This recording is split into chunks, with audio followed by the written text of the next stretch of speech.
ఈ అభిషేకము ప్రదోష కాలంలో చేయాలమ్మా. అంటే సాయంత్రం పూట అసుర సంధ్య ఆ వేళలో మనకి సాయంత్రం కాలము దాన్ని ప్రదోష కాలం అంటారు. అంటే సూర్యుడు అస్తమిస్తూ చంద్రోదయానికి మధ్యలో ఉండే సమయాన్ని, ఆ సమయంలో పరమేశ్వరుడు కైలాసంలో నృత్యం చేస్తే యక్షులు, కిన్నెరులు, కింపురుషులు, గంధర్వులు, పితృదేవతలు, పన్నాగులు, పన్నులు వీళ్ళందరూ కూడా అక్కడికి వెళ్ళి ఆ ఋషిగణం అంతా కూడా కూర్చొని పార్వతీ పరమేశ్వర్ల యొక్క నృత్యాన్ని ఇలా తిలకిస్తూ ఉంటారు. మనం వింటాం రావణాసురుడు పాడే జటా కటాహ సంభ్రమ భ్రమన్నిలింప నిర్ఝరీ విలోల వీచి వల్లరి విరాజమానమూర్ధని ధగద్ధగద్ధగజ్వలల్లలాటపట్టపావకే కిశోర చంద్రశేఖరే రతి ప్రతిక్షణం మమా.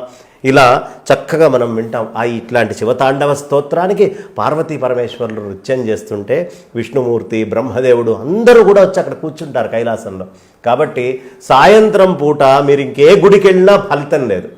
సాయంత్రం పూట ఖచ్చితంగా శివాలయానికి వెళ్ళాలి. ప్రదోష కాలంలో శివుడికి అభిషేకం చేయాలి. ఇందులో విశేషం ఏంటి అంటే పౌర్ణమి వేళల్లో చంద్రుడు పౌర్ణమికి ఎక్కువ వెలుగుగా ప్రకాశవంతంగా భూమికి దగ్గరగా వస్తాడు.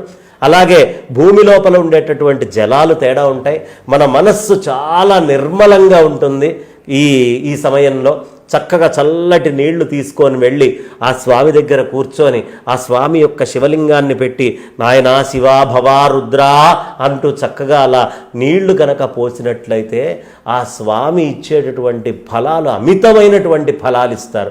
అలాంటి కార్తీక మాసము, అంత వైశిష్ట్యమైనటువంటి కార్తీక మాసము, పరమేశ్వర ప్రీతిపాత్రమైనటువంటి ఈ కార్తీక మాసంలో అలా కాసిన చెంబుడు నీళ్లు స్వామి మీద తెలిసో తెలియకో బిల్వదళమో ఏదైనా వేస్తే వాడు కైలాసానికి చేరతాడు. దీంట్లో అనుమానం ఏమీ లేదు. ఆనందంగా బొందితో కైలాసం అనే పదం వాడతారు కదా. ఇక్కడ భూమి మీద ఉన్నప్పుడు అనుభవించాల్సిన సుఖాలన్నీ అనుభవించి చక్కగా ఆ పరమేశ్వరుడికి ప్రీతిపాత్రుడవుతాడు. వాడికి కావాల్సినవన్నీ, వాడి కుటుంబంలో ఉండేటటువంటి ఇబ్బందులు, బాధలు, కష్టాలు అన్నీ కూడా రుద్రం చేయడంతో పోతాయి. నా రుద్రో రుద్రమర్చయేత్ అంటారు. కాబట్టి రుద్రుడు కాని వాడు రుద్రుడిని అర్చించలేరు.